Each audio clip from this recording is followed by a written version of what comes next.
ஸ்ரீவில்லிபுத்தூர் தேர் திருவிழாவை முன்னிட்டு ஜாதி அடையாளங்களுக்கு தடை விதிக்கப்பட்டிருக்கிறது. உயர்நீதிமன்ற மதுரை கிளை நீதிபதிகள் அமர்வு இந்த உத்தரவை பிறப்பித்திருக்கிறார்கள். விவரங்களோடு இணைகிறார் எமது செய்தியாளர் ரஃபீக் ராஜா. ரஃபீக் ராஜா, இந்த உத்தரவு பற்றிய விவரங்கள் என்ன?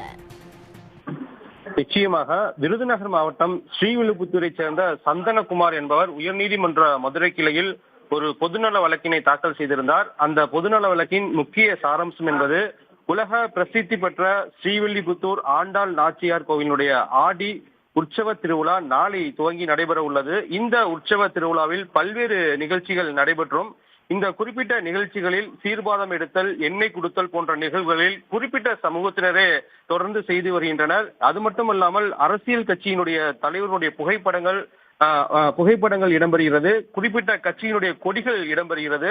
இது மட்டுமல்லாமல் சாதிய வேறுபாடுகள் இந்த திருவிழாவின் போது கடைபிடிக்கப்பட்டு வருகிறது. இது ஏற்கத்தக்கது அல்ல. கோவில் திருவிழா என்பது அனைவருக்கும் பொதுவானது. அனைவரும் சமத்துவ முறையில் கலந்து கொள்ள வேண்டும் என்பதை உறுதி செய்யதான் இந்த வழக்கு தாக்கல் செய்யப்பட்டிருந்தது. இந்த வழக்கு இன்று நீதிபதிகள் சுப்பிரமணியன் மற்றும் விக்டோரியா கௌரி ஆகியோர் அடங்கிய அமர்வு முன் விசாரணைக்கு வந்தது. அரசு தரப்பில் இது போன்ற அசம்பாவிதங்களோ எந்த நிகழ்வுகளும் நடைபெறாமல் இருப்பதற்கான தொடர்ந்து பேச்சுவார்த்தைகள், அமைதி பேச்சுவார்த்தை நடத்தப்பட்டுள்ளது. அதன் அடிப்படையில் சுமூகமாக இந்த திருவிழா நடத்துவதற்கான முழு ஏற்பாடுகளும் செய்யப்படும் என தெரிவிக்கப்பட்டது. இதனை பதிவு செய்த நீதிபதிகள் தான் அமைதி பேச்சுவார்த்தையில் எடுக்கப்பட்ட முடிவுகளை முழுமையாக செயல்படுத்த வேண்டும்.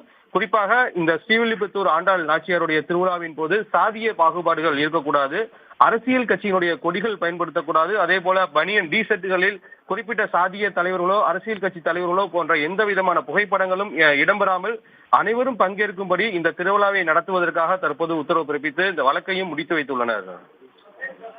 விவரங்களை வழங்கியமைக்கு நன்றி ரஃபீக் ராஜா. சன் நியூஸ் வாட்ஸ்அப் சேனலை ஃபாலோ செய்யுங்கள். QR கோடை ஸ்கேன் செய்து சன் நியூஸோடு இணைந்திருங்கள்.